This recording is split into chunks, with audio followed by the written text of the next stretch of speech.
time we print our signs, we just underline KEO, right? Not like there's a bunch of Boston Irishmen around here that know how to pronounce this. My name is Steve Keough, and I'm running for the United States Senate for the seat currently occupied by Ted Cruz. Hard to say that sometimes. Or what some people call him, Cancun. Cancun is, it's really quite entertaining, the number of original descriptions, but he's a tough candidate. He will be, there's no question about it. So the choice and the selection among the many Democratic candidates is a very important one, of course. And we have a good bench. I have to say that in fairness, because we do. I live and work in San Antonio, and I teach at the law school at St. Mary's. I teach contract law to upper level law students so that they will write contracts that we can read and understand. Okay. So it's quite a challenge. No, they're great students. It's a great institution, and I'm very proud to be affiliated with that. We're not far removed from Labor Day weekend, so I'm going to make it real clear that I'm a member of the Texas Local American Federation of Teachers.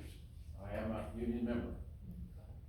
I've also been over in Houston, of course, as part of this campaign, but also on a very passionate day, June 8th, I was there for the rally, and that was the day of the first meeting of the governor's board of managers who had swept out through fiat, who had swept out through majority rule questionable constitutionality, the elected board of education in the Houston ISD. When I was a kid growing up, I'm sure like many of you, you had certain dreams and expectations about the country we lived in and the standards of process, how things are supposed to work. That scenario was so sharp, it was jagged to those dreams of mine, that elected officials who are typically from the community where children go to school, and I was raised in an education household, that those boards of education members, I mean, they're really powerful influence on how the schools are run, how the superintendents and principals and teachers' policies, how all of that works. And I was just shocked at the failure at the state level here to recognize the difference between democracy and good governance and majority rule. And what we saw was the worst of majority rule. It was like a bad day on the playground when you're not in majority rule. It's worse than that though. So I was over there along with many hundreds of other people. We had a very good rally outside Hattie Mae. That was the location of the Board of Managers meeting. And then after that, many of us went inside. So I was in row 2 there and, you know, saying my piece about how wrong this was. It was supposed to be a 2-hour meeting of these new board of managers, these unelected managers, highly paid unelected managers. 1 hour and 50 minutes went by. They were not able to get anything done because of the human outcry. Oh, yeah, I seen it all on TikTok and Twitter. Yeah. It was wild. Yeah, it was really something. Although, for those of us who have any recollection of some of the great rallies of the 60s, there was some pretty good hecklers at that meeting, I must say. But the point is, there was a lot to heckle about. And it wasn't until the last 10 minutes of that 2-hour meeting when Mr. Miles, the great vaunted hero, appointed former Dallas superintendent, came in to the room. Last 10 minutes. It was a farce. So when I am elected senator, that is one of the many things that I will seek investigations on. There's a short list I have of very interesting coincidences, vendor issues, and the like related to charter schools. And I'm gonna do that. The hell with it. This is wrong. This is not American. That's me, my opinion. I think though that most folks in this organization here understand the role that public schools have had in our country from the inception of the Constitution. So, you gotta stand up for it. So that's my point about being a union member. But there are many other unions other than AFT, and it's been a pleasure to go to various conferences and talk with all of them, or many of them. The other thing that's important in my background, from a macro sense, is that I'm a retired veteran. I went to the Naval Academy out of high school. I became a submarine officer, and a few years later, many years later, I retired as a Navy captain. So I'm very proud of that. But the most important takeaway from being a graduate of any military school and being an officer or a senior enlisted is that you take care of your people. You take care of your people, and you appreciate your folks. A lot of people don't do that. Recent examples in our public leadership forum in Austin have demonstrated that. Why should people have breaks to have a cool sip of water this summer? Why? How inefficient. Unbelievable. It's just unbelievable. So we're dealing with a lot of what I call the loss of big picture dread, right? A lot of people not getting it. A lot of people saying DEI should go away. Even the Supreme Court has weighed in a little bit on that, unfortunately. That diversity is just a scam. And I say to those people, you don't know. But diversity protects you and the rest of the citizens of this country every single day. Because we have an incredibly diverse U.S. military. And diversity protects every one of us every moment of every day, because we also have a diverse military that is also the best in the world. And it's going to stay that way as long as we have diversity and a good education system. So, people say, gee, Steve, why are you running? There are a few examples right there. Time to step up, right? So those are some big background pieces on me. I went to the Naval Academy, became a captain, retired, a lot of lessons there. But I was also able to get a master's degree in congressional studies from a major university in Washington, D.C. And it was a great degree because it taught me a lot about how our system really works, up on the Hill, as well as down at the local levels. That was also very helpful to me in later life when I became a patent attorney and did a lot of jobs protecting U.S. inventors against foreign infringers, and how to make sure we had support of Congress at just the right moment, so that the foreign governments would step in and say to Toyota, to say to other companies who at the time, in those circumstances, good companies, but you may work there, but they were infringers. So knowing how the system works is really important. It's also very important in the job I'm aspiring to. So all of those educational experiences, and then Boston College Law School, allowed me to have a background in policy as well as action.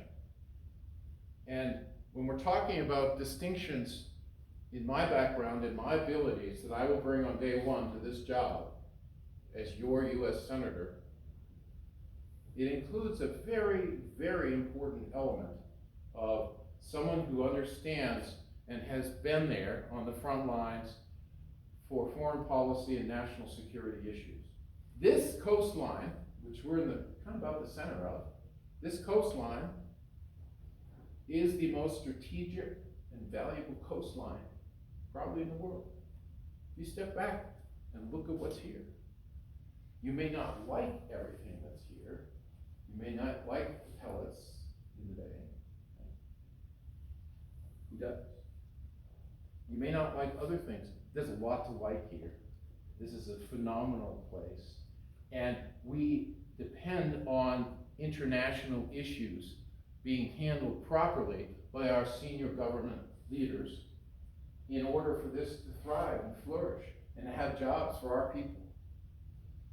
So let me just talk a little bit about just a few examples of what I'm referring to. So back in the mid-70s, my father, I mentioned he was an educator, became the superintendent of schools after a long career in the U.S. of the Tehran American school system in Tehran, Iran, mid-70s. And before he left to go over there in 77, he and I had a chat. And we both were a little concerned about what was going on with the early Shiite movement in that part of the world, particularly in view of the harsh situation with the Shah's forces beating on people. So we had a little arrangement that I would take care of things if there was a problem and get them out, simply put. So fast forward to December 1978, I had just come off a strategic patrol in the Pacific, got to my quarters, had the recorded phone call from my father, basically said, time to do the plan. So he had the big picture. He could see the big picture on things. He just had a good education, you know? And he taught me a little bit about learning what the big picture is. Like, this is the strategic coastline. That's the big picture thing, right? So, bottom line is, I took 30 days leave, just came off patrol, and went back through the Pacific, flew back, eventually getting into Tehran on a day that you couldn't get flights in. It was getting a little dicey now. This is January 1979. And a few days after I arrived, the plane that I had arranged for landed as well. And the next day was January, I think, 16th, 1979. I was downtown with my father, doing some shopping, getting things organized. We were getting ready to get he and many of the teachers, U.S. teachers, out of there, and a lot of foreign teachers, a lot of Iranians who needed to leave because they had cooperated with the U.S. folks. And at that point, up to that day, the revolution was getting closer and closer to the capital city of Tehran. The night before, there were fires burning on certain back alleys in the streets, revolution was coming in. So on that day, at about noon, we were in a shop downtown Tehran, and all heck broke loose out in the streets, pandemonium. And one of the shop owner's kids came in and said, blah, blah, blah, blah, the Shah has just fled the country. So it was a good experience, let's put it this way. Being there, knowing what to do, having a plan in place. We did have a great driver, and he happened to have on the upside of his windshield visor a nice picture of Ayatollah Khomeini that he just flipped down, and we made it through the crowds. Oh my God. But there are many other aspects to that wonderful, fun story. It wasn't fun at the time, but looking ahead, knowing kind of what could happen, that's part of what you're hiring a senator for. Unfortunately, though, once we flew out, we got a lot of Iranian military folks out too the next day. Within a few months, my father was called back in to the country by the U.S. Embassy because it was supposedly safe. He could come back in and get all the school records that had been held up at the docks. Because back then we didn't have computerized records, right, for all of our school children. So he got the call, they flew in from Pakistan, and the very next day he was at the embassy. This was November 4th, 1979, so he became one of the hostages the Americans held hostage. So again, our family was thrust into working behind the scenes, working with the administration, helping get things done, you'll see on the website, there's a picture of me and President Carter. He was thanking me for my efforts, my family's efforts. What else? What else do we need to think about when we're looking at people and their backgrounds and what they've done? Well, let's talk about immigration. Before I decided to run to be your senator, I realized that no one had stepped up and really said, here's the ground truth on immigration situation, border situation, in a way that could be understood. In a way that wasn't polemic here, BS over here, exaggeration here, etc., back and forth. And that's what we've been dealing with for a long time. It isn't just this border of our state, the longest one with our neighbor to the south of any state. It isn't just that one, it's a lot of places.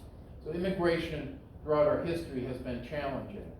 So trying to identify what the coherent policy is going forward, particularly after the policy of really scaring the heck out of people to not come here in the prior administration, and when they did come with their children, taking their children away, maybe never able to get them back. So before we announced, you have to understand the problem. I did go to the camps, the refugee camps in Mexico, particularly in Matamoros and across in Juarez and all along the American side. Really looked at the problem carefully. And to summarize, my takeaway was, first of all, when I was down there, I saw razor wire. This was back in May, before razor wire was a term, in the news. The moment I saw it, I happened to walk and almost went into it because it was covered with bushes. The camouflage was allowed to be there. I was obscenely angry as a naval officer and a U.S. citizen that this international crime of having that dangerous material right there where we knew was the pathway through those bushes for these poor people. People struggling, people vulnerable. Forget about who they are or where they're coming from. Who's wrong? So that was a big hint to me that there's more problems.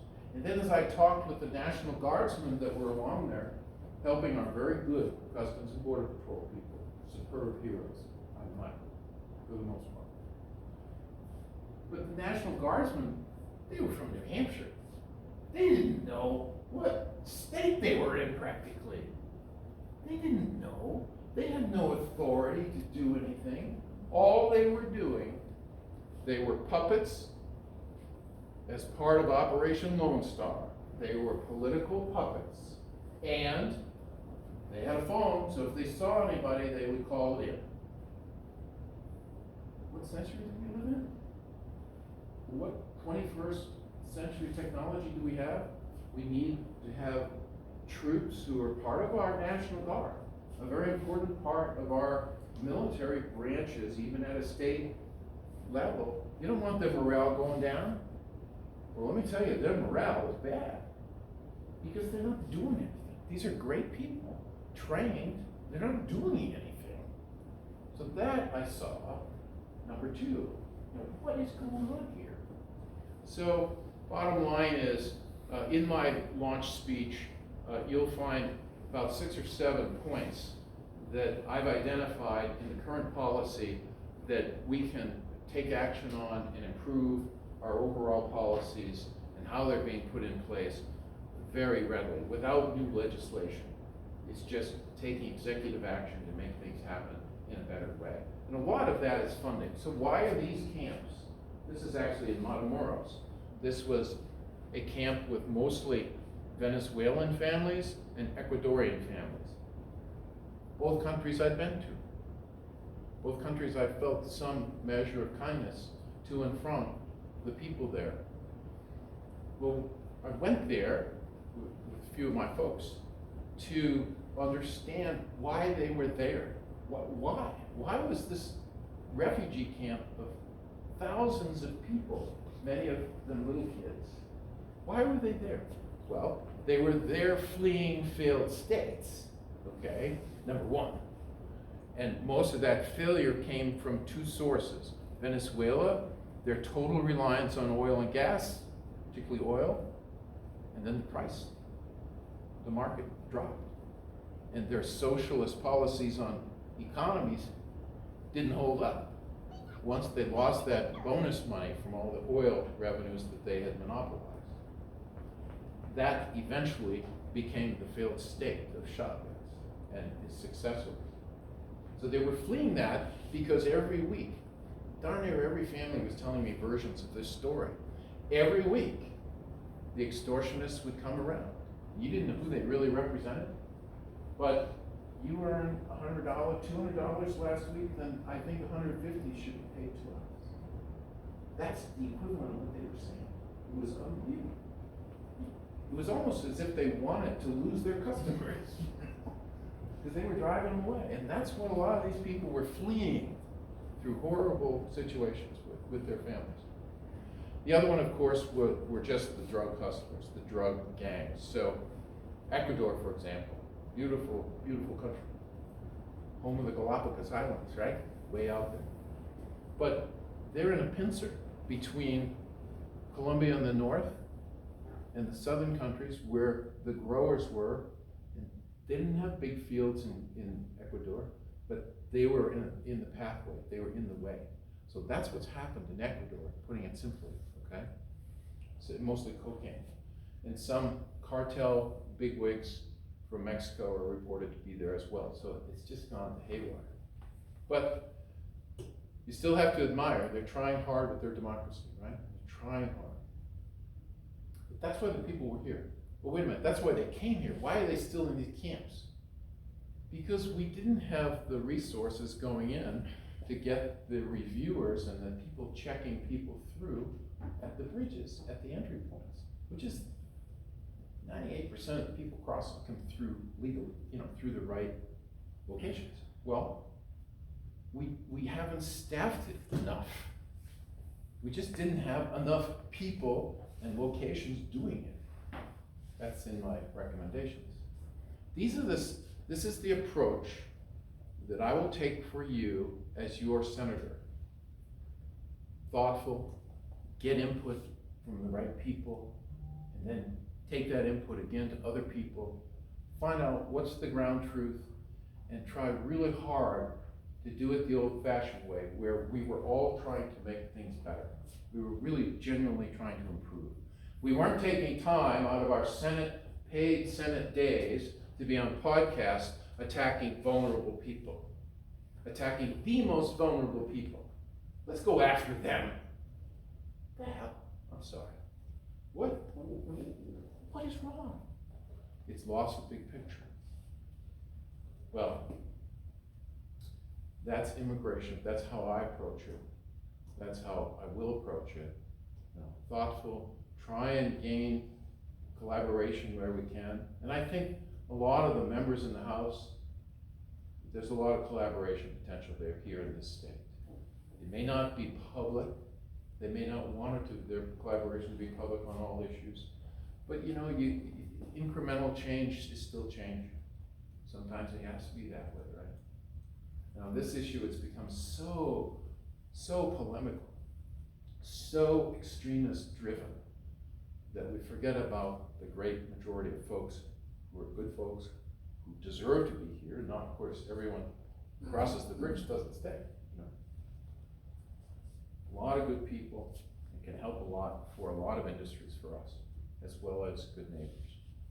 And by the way, if people give you the myth that it's a Democratic plot to get a bunch of Democratic voters, remind them that most new immigrants don't vote at all because they're uncomfortable. They don't know. They don't know the system. It's an international phenomenon. It's no different here. So eventually, they're going to become either Democrats or Republicans or independents or someone else. So, immigration. Now let's talk about another one. This is now coming to my family. I have a wife who is a doctor and was devoted many, many years, and is still the medical director of a Free People's Clinic. Mayo Clinic trained, extraordinary woman, and a great doctor. And she's really helped a lot of people, and still is. We have 4 adult daughters. I know, you may look at me and say, oh, your kids can't be that old. 4 adult daughters, and what happened to them recently? Roe ended. But wait a minute, how did Roe end? Oh, it was a vote. It was a vote of the national legislature, right? Because that's where it should be decided, to take someone's rights away. Right? Is that how it happened? No. Thank you for being a straight person. It happened at the hands of kind of a stacked Supreme Court. Now, yeah, I'm a Democrat, running for senior office in the Democratic Party in the United States. But it still pains me to say that, because one of my dreams growing up was, I always believed that no matter what was happening, even when I was a paper boy, delivering the papers every day and seeing the headlines of the Vietnam War every day, I always believed, because somebody told me, that the Supreme Court will bail us out. The Supreme Court will always be a neutral, will be an arbiter that will save you. It didn't happen this time around. And I can only say that I still have incredible respect for the intellect of those people and what they've done in their lives. And of course, they are justices of the Supreme Court. But I'll be darned if some of them are crooked. At least one of them I know has taken a lot of money, and I'm an attorney. I have ethical duties, and every other lawyer does. All other judges do. And we have a high code we have to live by or lose our license. And you don't have to be a Giuliani kind of trickster to lose your license, right? You can do it a lot easier. So, why don't they have it? Why don't they have that?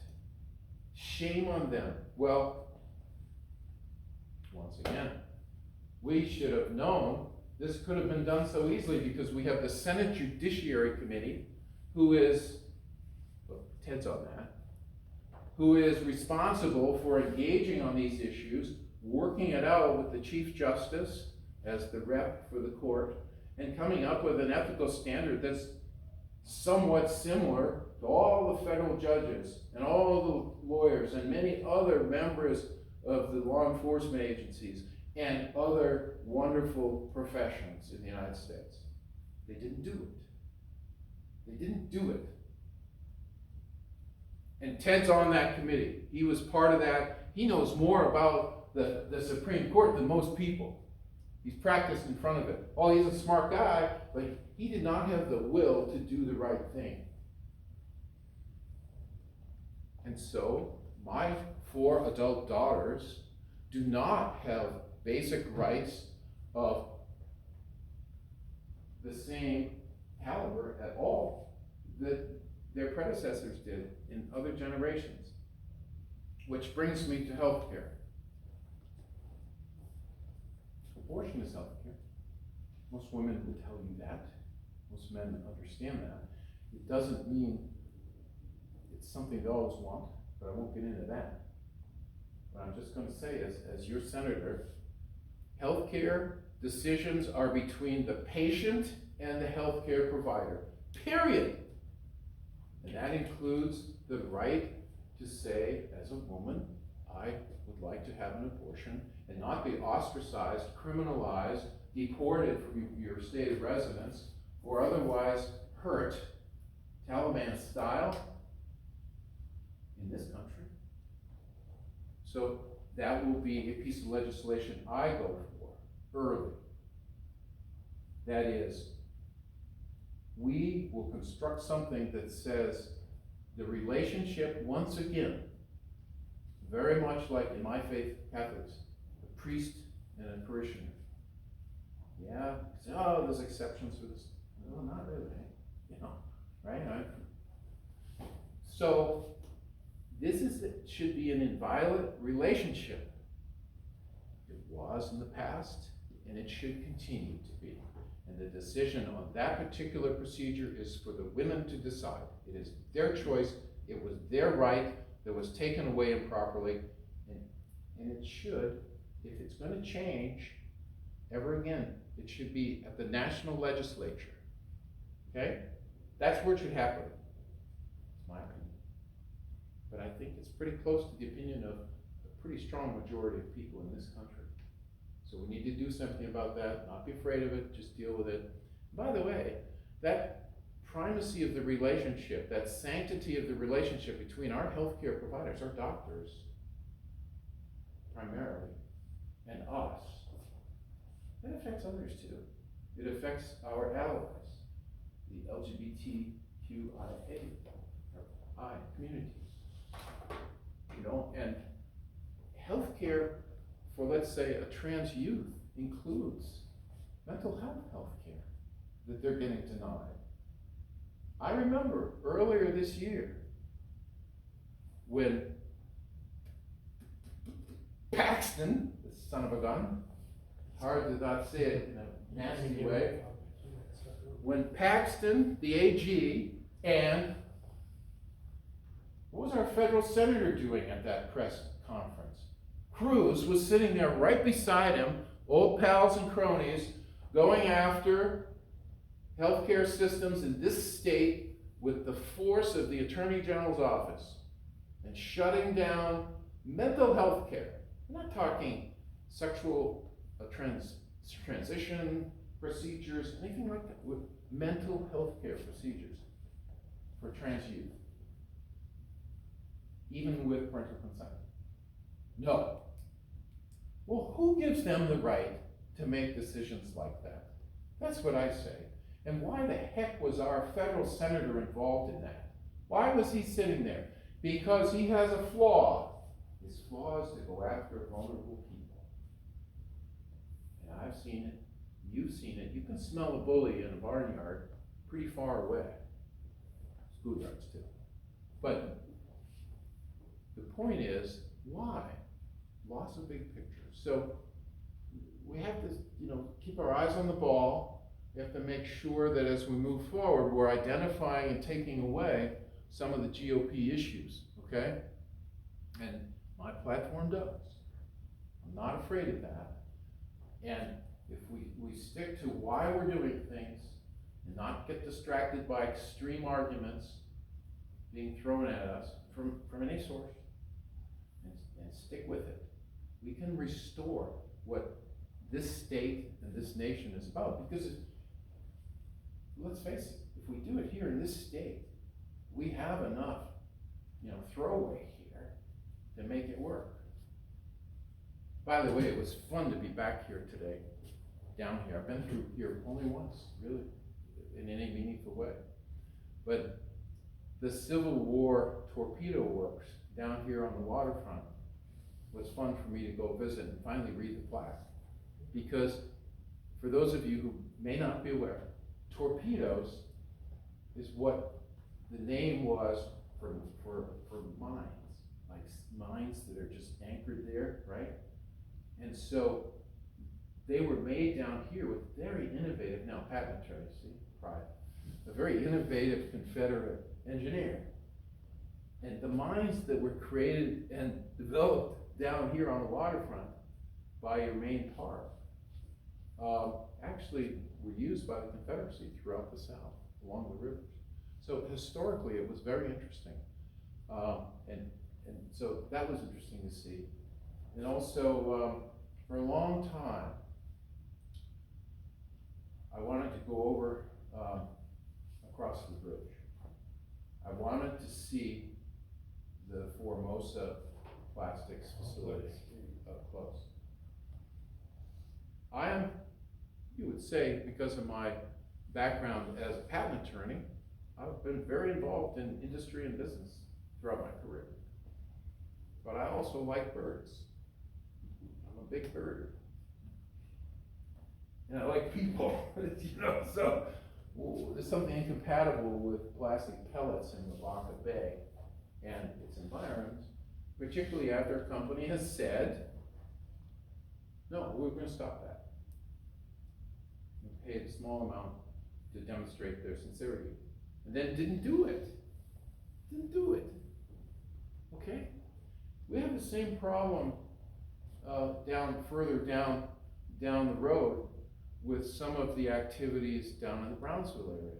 And even some of the attempted craziness to block off people swarming over the river by taking eminent domain efforts along the American side and destroy natural habitat of extraordinary migratory species. No, we don't need to do that. So cut it out. So for those of you who are sympathetic to what I'm saying, I am very favorable towards protecting species. Can't always do it. I mean, but we can try. We can make it more important. And I think the ecotourism is still an industry that's just beginning in this state. We can do so much more with that along this stretch, and then even up the river in other parts of the state, but particularly in those areas where we have the migratory aspects of that bring people from all over the world. So these are good things. These are positive things. One of the areas that, and you give me the hook when you're ready, okay? One of the areas that I think is really important for you to know that's important to me is taking a good hard look at how FEMA and its whole organization, not the people, I don't mean that, but we need to modernize that whole system. We should stop, if we can't figure it out, we should stop giving the money from the federal government to the governors for FEMA-related resolutions. That just drives me crazy. And as a federal officer, I will have oversight over that, whether you guys like it or not, all you out there, because that's bad management. It's just bad management. And what's the problem? It's bad management because it's hurting people. It's hurting people who don't get the repairs they need and don't get them in time, and maybe not get them at all. And it's corrupt at the state government level in many ways. You know, I spent a lot of time in Harris County, and a lot of those folks that's here are very familiar with these issues. So it needs to be identified, kind of a blue ribbon focus on it, with someone who understands big picture stuff, yet is willing to sit down and listen to everyone, and start making some progress on better systems, okay? Better systems. I was delighted that there is a little bit of hope, not, I shouldn't say delighted, but when you have terrible tragedies, hopefully something good can come out of it, and that's what I meant. In Lahaina, I noticed that they had put a moratorium on basically people coming in and buying the burned out properties. That's the right thing to do for a lot of reasons. And it's also the right thing to do that in most of these natural disasters. Whether you're in Tornado Alley, up in Jarrah, in other spots throughout the country, whether you live near a river in Vermont, you never imagined this could happen. But natural disasters really are what they say in contracts, act of God kind of thing. But at a certain point, you have to say, hey, wait a minute, things are changing. There is climate change, so don't give me that garbage, okay? So I'm more in that camp, believe me. The science perspective of it with common sense, okay? How can we help our companies? How can we help our people? How can we help improve the recovery from all of these things? How can we help with setting smarter flood zone insurance rates? Because a lot of the poor people that live in floodplains, people say, oh, well, they're covered under federal floodplain insurance. Only if they can pay for it. It's available to them. They qualify based on where they live. But they never go back. They become basically without homes. They just walk away from it because they don't have the means. And that's even happened up in Houston in pretty affluent neighborhoods because of these situations. So we need to modernize with what's going on in our country and in the world, and the climate changes, and common sense. We need to make it more efficient and thoughtful as a system that is really fundamentally built around the FEMA effort, the recovery efforts. These sort of things are just really, really important right now. These are the things that we should be doing and talking about and engaging with everyone on, rather than going after the vulnerable, rather than denying folks and going to great effort to deny them water breaks, you know? And I say that, yeah, I keep hammering away on goofiness and mean, cruel actions in Austin, but it is emblematic of what's going on in many other states, you know? It's this kind of, you can say anything you want, doesn't matter. No, it does, it really does.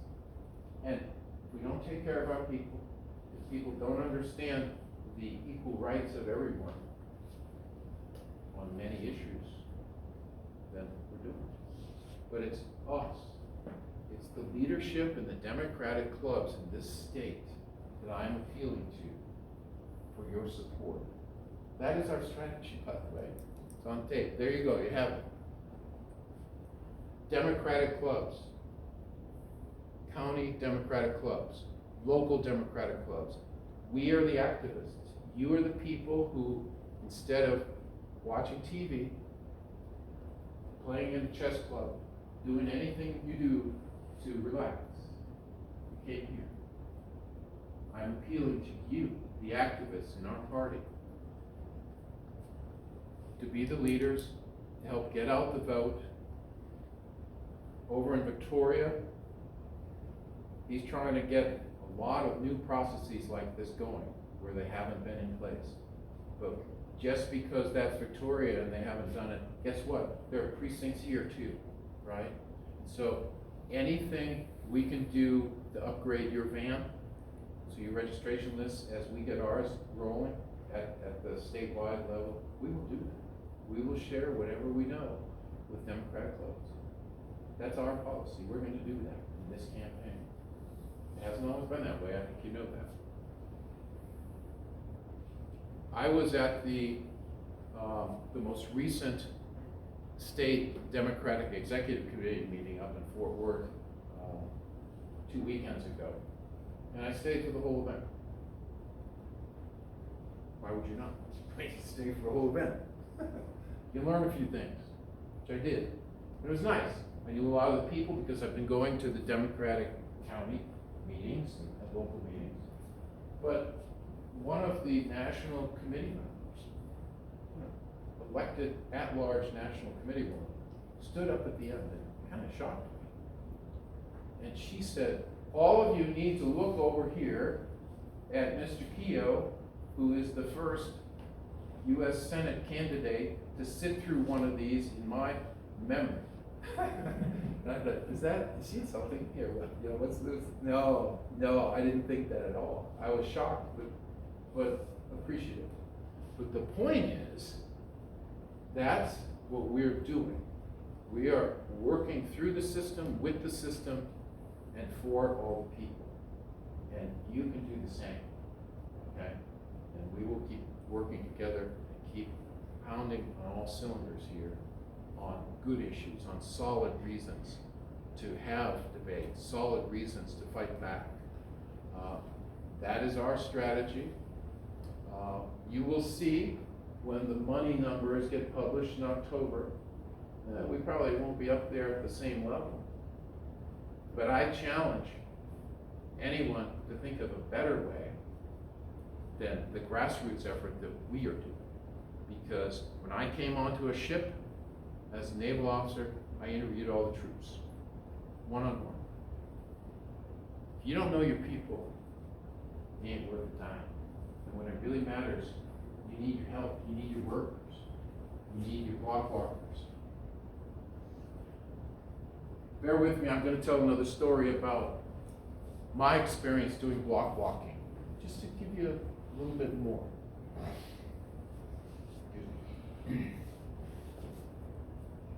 First of all, regarding that Formosa Plastics Corporation of Texas, that's one of 4 U.S. wholly owned subsidiaries of Formosa Plastics. I believe that I will ensure, better than most, as your federal representative, that they will abide by the Clean Water Act going forward after I'm in office. And they will abide by consent decrees of federal judges and local ordinances. Why do I say that? Because I speak Chinese. I have since high school, and then at the Naval Academy. I studied it for 4 more years. I served in the Taiwan Navy for 3 months as a junior officer. I've been to all their ports. If you look at Kaohsiung, if you look at the pollution reports from this mega company, okay, their headquarters in Taiwan, Formosa. One of the big spills they had in their history, unfortunately, was in Kaohsiung. I was there. Okay? I know it. The point is, I can sit down and talk with the chairman and the board in a polite, respectful way and ask them to, do their job. Be good citizens here, just as we try to be good citizens there. Cut it out. Get control of the renegades in your organization, sir and ma'am, that aren't doing the right thing. But to do it in a culturally appropriate way.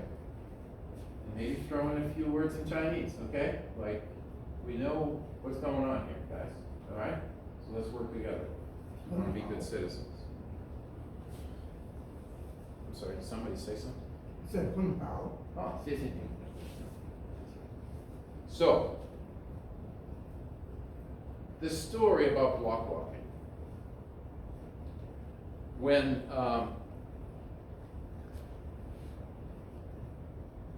I had the earlier experience in Iran, that built on a few other things, and by the time of the Clinton administration, I had a good reputation. I'm talking as a civilian now, as being someone who understood nuclear deterrence, so nuclear weapons and how to prevent their spread or their use globally. So I was appointed as a special advisor to the senior presidential advisory committee overseeing nuclear deterrence globally. So I was appointed by President Clinton's administration to that job. I was then continued, and the appointment was reaffirmed under George W. Bush's first administration.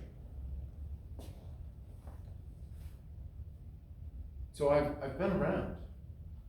I understand how things work. I see the big picture. And on my watch, we did not, thank God, have any problems in that area.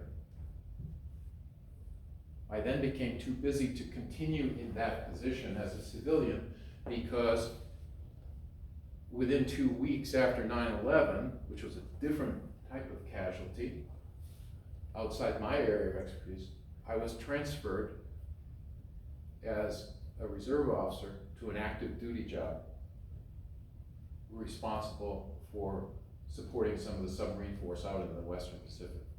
So I had to stop this other stuff, all the fun stuff, right?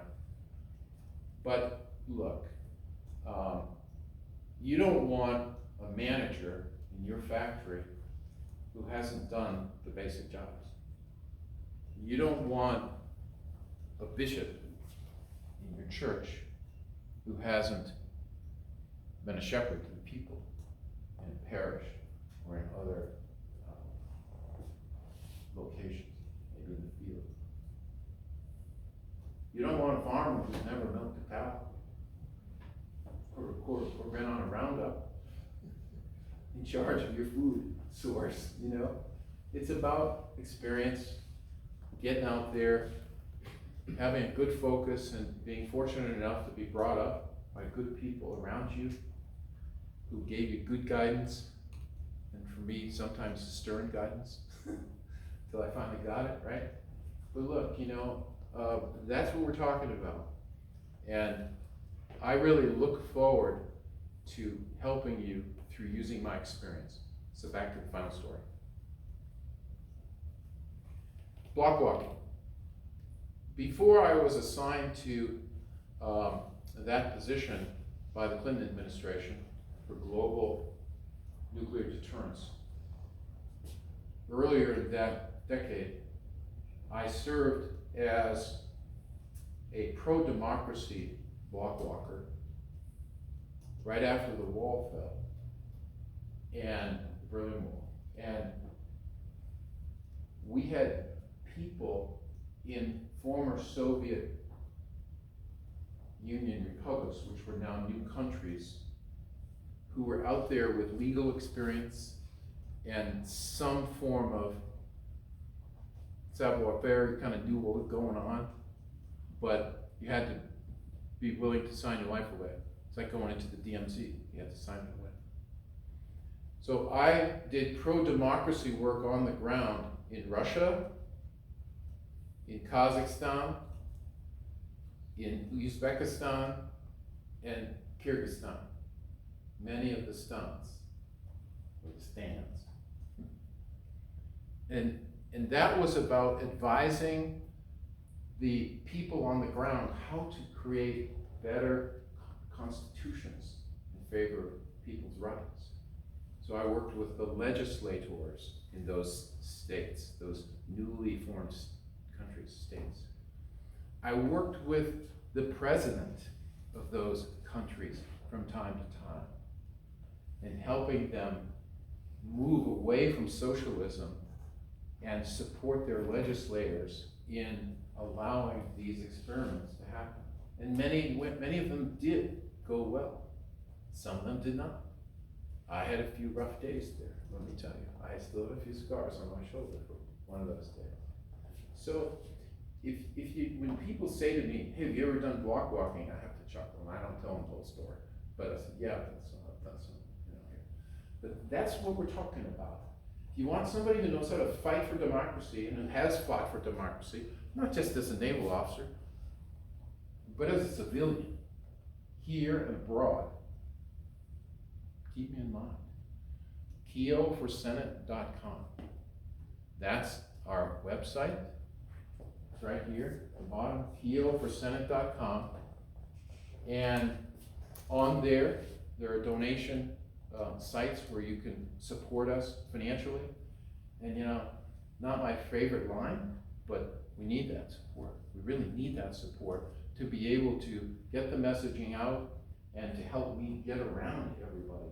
The good news is we don't need the top-down, throw all your money at it kind of approach that others have done in the past and not won, and they're probably doing right now.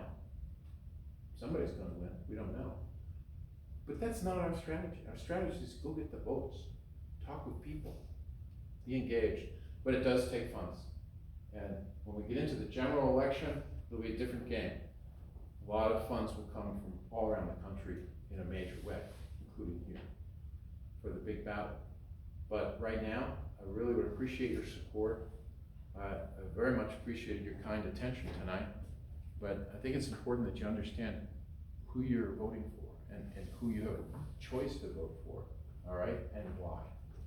So I'm open to questions, but if you need to get food while you're asking the questions, go ahead. I don't want to stand between the meat, the food, all right? I have a comment on the van. Yes. Among other things, I serve as an election judge. Yes. And I know that obviously the van numbers are generally derived from primary voting.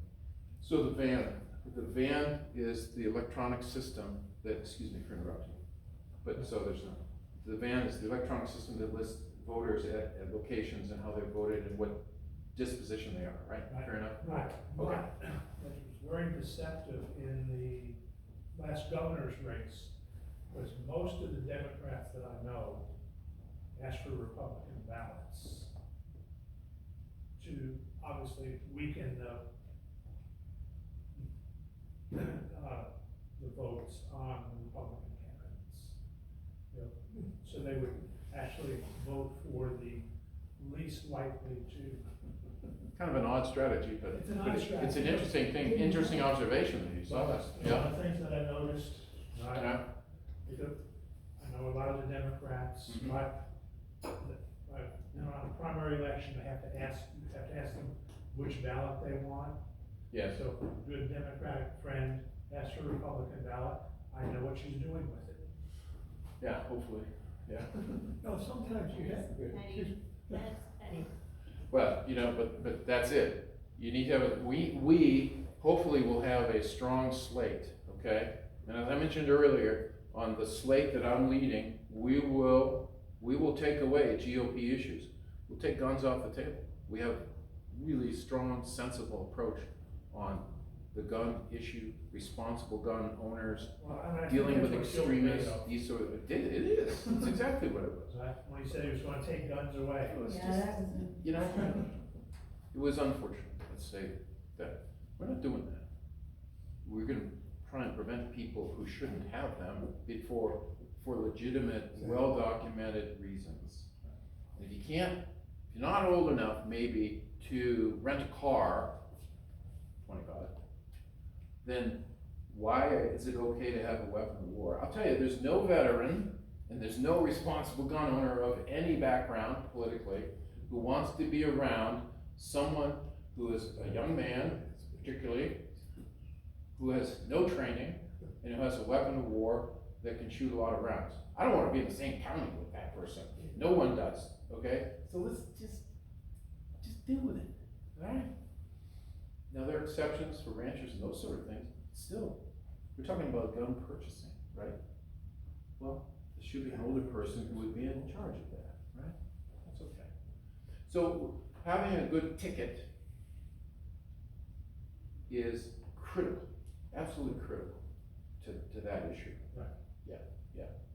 There was another question. Yes, sir. As a new senator, how would you go about changing the rule in the Senate has now, allows one man to hold up all these military positions, appointments? Well, first of all, That's ridiculous, one man. it's obscene. It Very pisses me off. Yeah. Let's be real clear. But these are rules of procedure questions, right? Yeah. And to answer your question, I would go to the friends who are in the Senate now, who know me and whom I know, and say, nice to see you here finally, all this sort of thing. But there are a couple of things that are really bothering me. And one of them is a very senior person in leadership. And I'd say to that person, what can I do to help you and others deal with this problem? How may I help? And I don't need, this is so serious, I don't want any credit. How can we change this in a way that we all agree? That's just one of our rules, or one of them. Right? Yes. Isn't that how adults deal Sure. with these things? Sure. So to answer your question, yes, sir. Just basic questions. You're the only one running for Senate against Cruz, right? From the Mhm. Democratic Party? Those two are still gonna have a primary, what you're saying. Yes, sir. Okay. There are many people running. Yes, sir. And then the other thing that you didn't have, how old are you? Not that I care, but how old are you? All right, I'll throw it right back at you. You have 5 seconds, right? Yeah. I was born in 55. How old am I? What, 80, 75? Yeah, you're right, 68. That's right. That's right. Yes. Well, I got you by 5 years, but I was wondering, I Yeah. was just wondering, because that's, if you're talking to a Republican, or if you can find any true Republicans and Almegas in the area, that's good. But just talking to them, that's the first thing that they're flagging, is age. Until Ole Miss Sure. went down, and that's just the thing, I think that was probably part of a concussion, but it's probably somewhat age too. When you get old, certain things start happening to you. And sometimes a fall can exacerbate that. Yeah, that's We right. all know that. Yeah, we all right? know that. But age, age is very interesting. And, Reagan had the classic lines, right? I'm not gonna hold your youth against you. Mhm. But, can be a very positive thing in terms of experience if you have your health So it's- and your perspective, right? Yeah. So I'm quite comfortable with my age. Yeah, you sound good, yeah, you say nothing about, yeah. But that does go to that question, if there's an impairment that's impairing the country. Whether it's Senator Feinstein and great challenges with her illness, as well, and therefore not being there to appoint judges. That's Not that it's all her fault, but still, right? Yeah. That, the majority leader, or the minority leader right now, and his issues, I mean, no one wants to see that. No one wants to see that. I think it's relative to the individual, because different people of the same age have a different health status. That's right, that's right, that's right. Yeah, absolutely, absolutely. So I But don't think it's that good you people raised should that. look at I'm glad the you did. age. I want to know, cause, Yeah. we had that House of Representatives thing, and I was for a guy, what's his name, Perez, I guess. And somebody else beat him out, and that guy wasn't even a resident of, I think he came out of California. It was last year's election, I can't, and he got, and It he was- lost, he wasn't even around, he made it. And Yeah. beat Perez out. It and was then he wasn't in even around. 2020, Yes, exactly. and he was running in several different races, Yes, and he beat the best Democrat candidate that we had that was running for Congress, yes. because he was, the other candidate was white, and this guy is Latino, and this is a Latino area. And he got the Democrat votes, and he did absolutely no campaigning. Yeah, nothing, he just went down. It was just a complete loss. No, so that, anyway, but that's why I was asking you how many, because I knew we didn't have a primary yet. Yes, sir. And I was trying to do as much an advantage as I could. Check it out.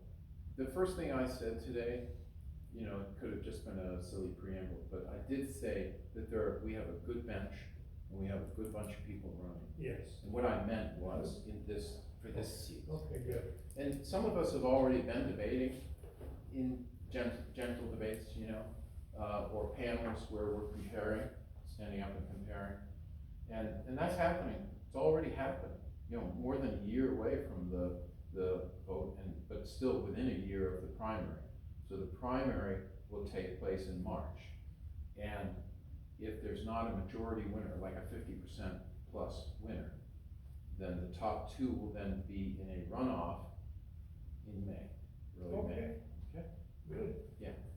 So, but it is good news, I think, for the Democratic Party right now, at least at the Senate race level. We have a lot of good people. Now, I've met most of them. They're all good people.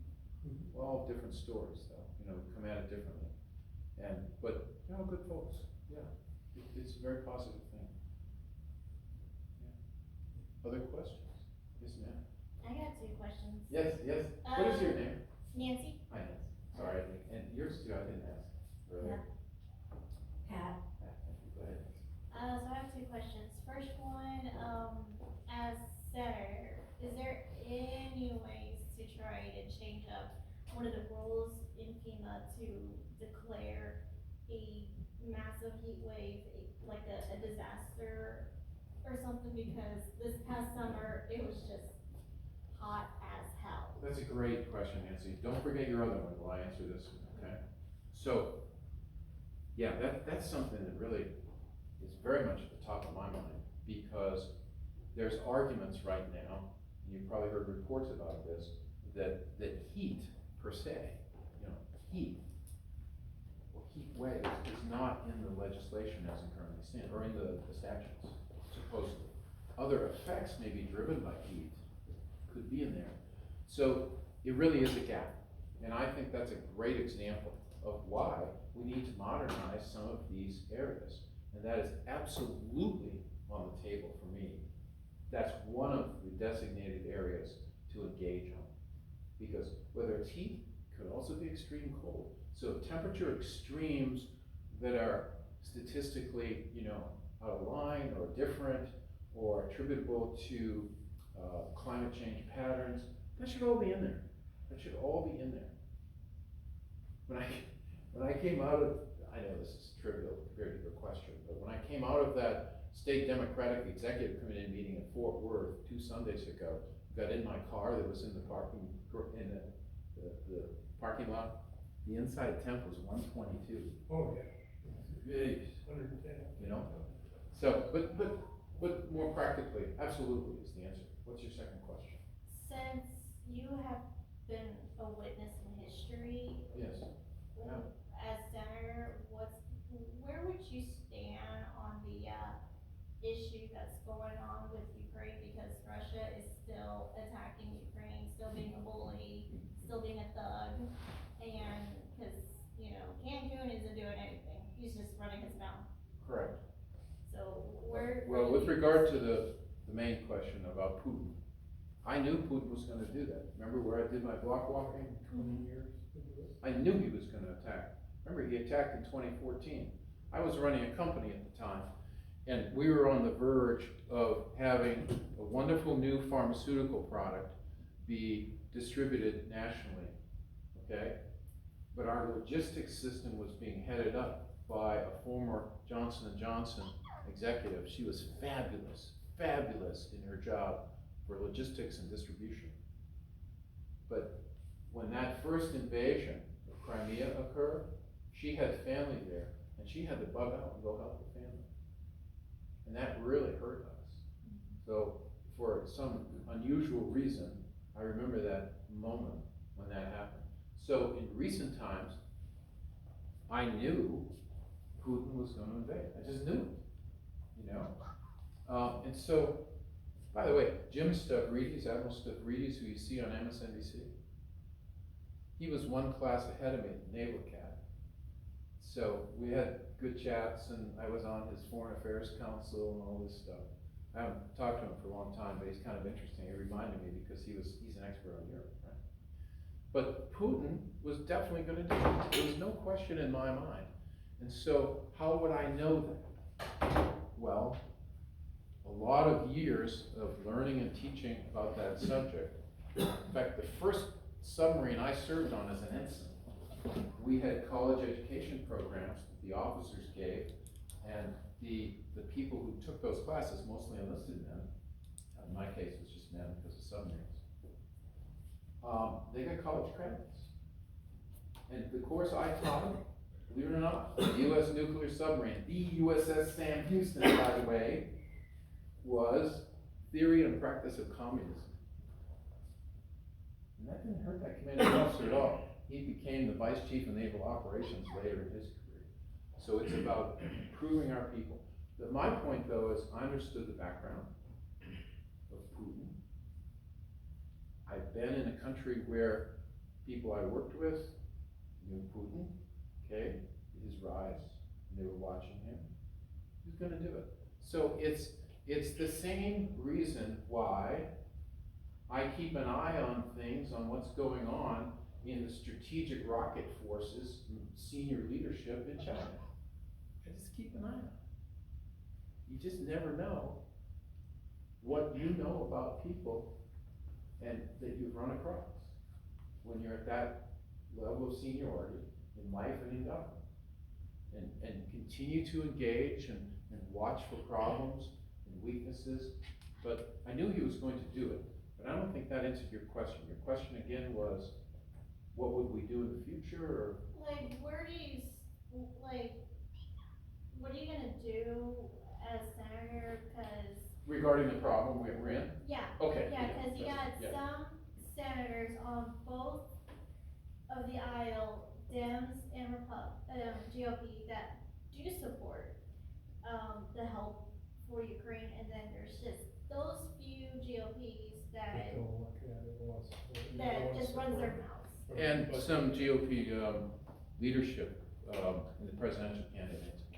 But, the fact of the matter is, this is a really tough situation that I don't have all the answers for either. I don't have a magic wand on this, but I support defending Ukraine, period.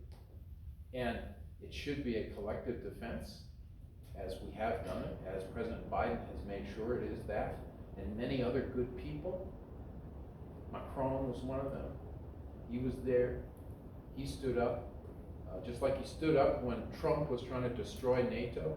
He stood up for our interests in Europe.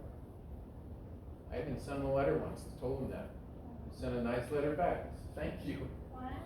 I had also served on the USS Lafayette, one of the great French generals that helped us in the Revolutionary War, and I threw that in there. But the idea is you can talk with these people, you can understand them, but we have the strongest NATO, we have the strongest Europe, democratic Europe writ large, not just small Europe, but than ever before. Ever in our lives, is that fair to say? For those of us who are a little longer, I think that's true. Ever. So we stay collective defense on Putin and Ukraine. I guarantee you right now, Putin's economy is being run on magic. You know, it's magically continuing. Usually that means extensive corruption, extensive problems that are being held under the table so you can't see it. Not unlike the mortgage problems and crises that are going on in China, because all the local cities have been issuing mortgages just like national. There's a lot of economic problems out there that the despots have been keeping under the table, while we, with our good transparent systems, is best in the world at least, identify and deal with problems. So you have to look at it, the way I look at it is, what are the problems and strengths of an opponent?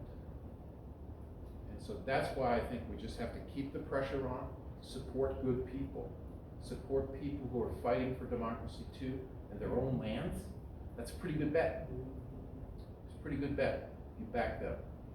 So, I mean, it breaks my heart that there are different types of munitions that are hurting people. It breaks my heart on either side to see those casualties.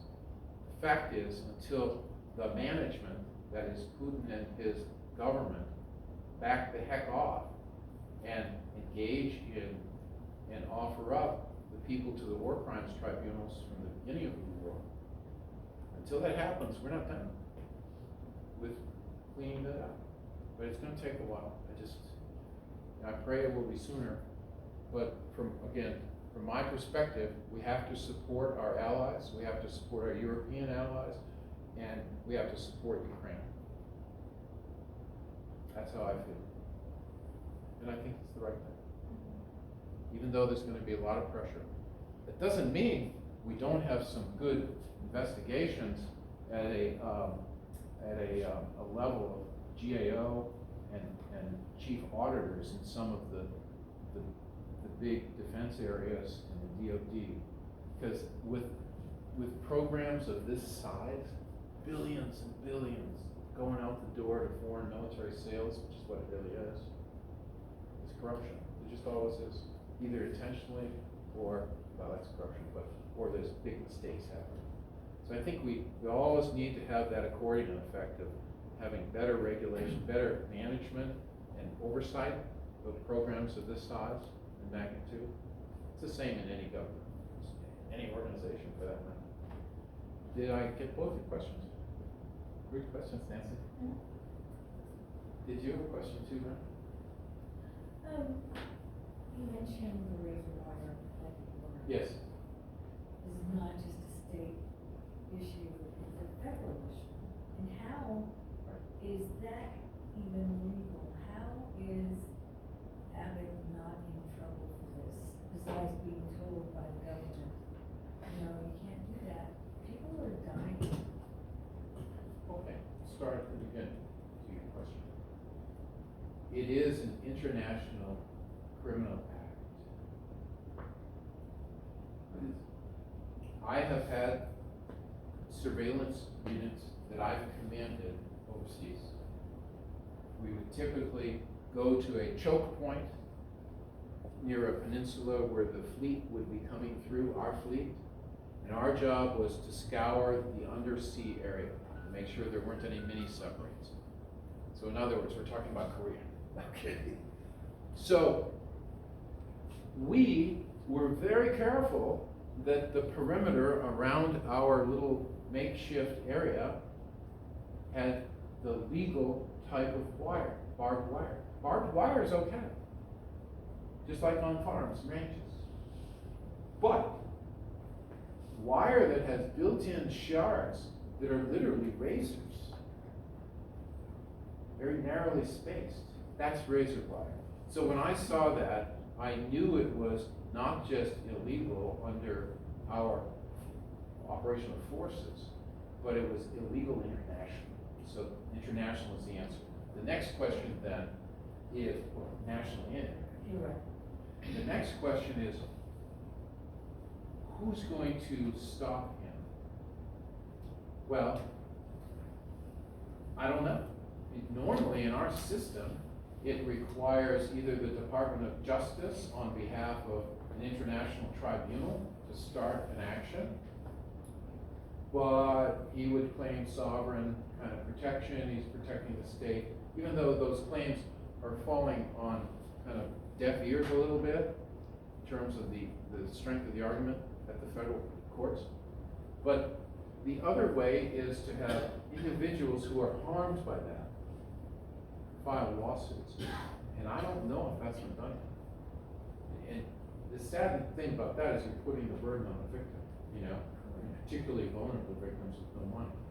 So it would probably be an advocacy group that would find those people and help them.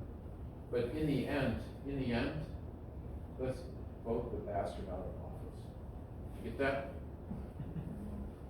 I mean, Absolutely. This is obscene. it's illegal behavior, hurting people. It's not right. It's not right. Put it in any other situation too, so you get the emotion of the border issues out. By the way, let's summarize on the border and immigration. On the border issues, we have a duty, an obligation, senators, to protect and secure the safety of American people. Number one. We also have duties under international law and moral law to do the best we can to help people seeking refugee status or asylum status on our borders. We have multiple duties there, not one or the other. You can't pick and choose. We have both. That's my view. And details are in my launch speech that is on our website. So thanks again. I mean, other questions? Happy to answer any. I think it's dessert time, right?